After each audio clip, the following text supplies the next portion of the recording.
Dan Whedon is the co-founder of the ad agency Whedon and Kennedy, and they've produced many of the most popular ad campaigns for the past few decades that you know. In 1988, he had 8 video ads of athletes that needed one tagline to tie them together. He struggled for months trying to tagline after tagline, and none of them worked. Then, the night before the presentation to the client was due, his mind wandered, and oddly enough, he thought about the public execution of the murderer Gary Gilmore. Now, Gilmore was executed by a firing squad in Utah, and when the executioner asked if he had any last words, he said, "Let's do it." Whedon thought that Gilmore sounded really courageous with those words, and so he started reworking them to be arguably the best advertising phrase of all time. Just do it. When I was younger, I had some friends who tried to get me to do some very imprudent things with this same succinct argument. A few years ago, my friend Rick came in to see my colleague Cindy Cook and me and asked for a good exercise program. He hadn't exercised in 10 years since he played water polo in high school. He told us that if we could just tell him exactly what to do in the weight room, he'd be able to exercise regularly without any help. He just wanted to do a standard weight workout with the machines, and like most gyms, every machine has a graphic instructions on it.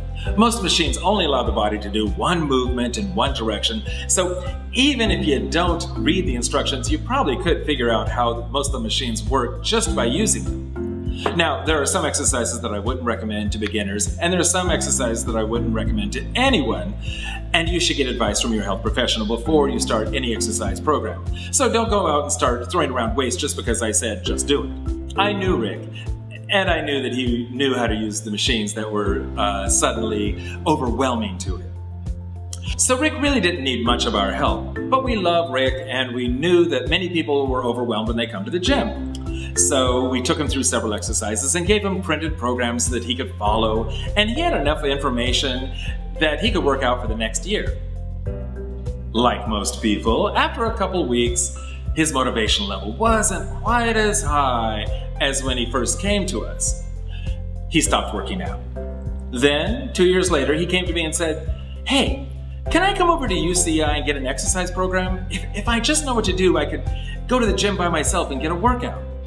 He'd completely forgotten that he came to us a couple years before and got all the information he needed.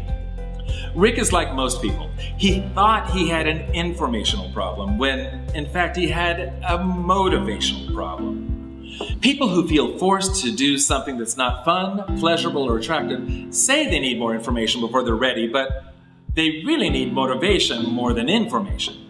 If you give people some ice cream and some toppings, you'll never hear someone say, "Hey, can you show me how to make a hot fudge sundae? I just want to make sure that I'm doing it right."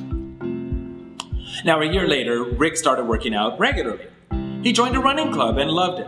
What he discovered from trying the running club was that he needed social interaction to raise his motivation level enough to get his exercise sessions. His motivation was friends, not muscles.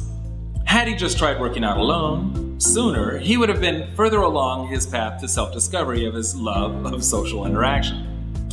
Heidi Gellerson told me once of a technique she uses when she's training a client. She says that, for example, if the activity is a lunge, she says, "Let's just see you do it," because it's easier to correct someone who's already doing something wrong than to instruct them verbally and try to get them to do it precisely the right way perfectly before they start. She tells them to just do it. Then she corrects what they've already been doing. You might be holding back from practicing healthy habits because you're afraid that you might not be successful.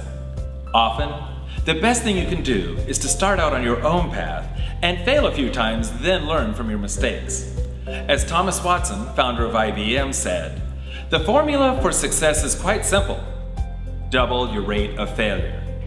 In fact, if you've created anything or led any initiative, you know that one of the first things that you'll hear from those who haven't helped before is how you could have done it better.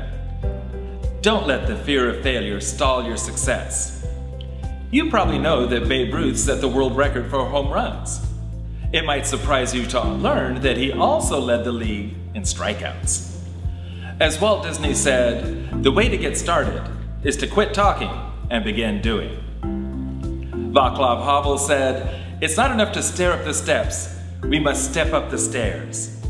You already know of some good behavior that you could and should make into a regular habit. Just do it.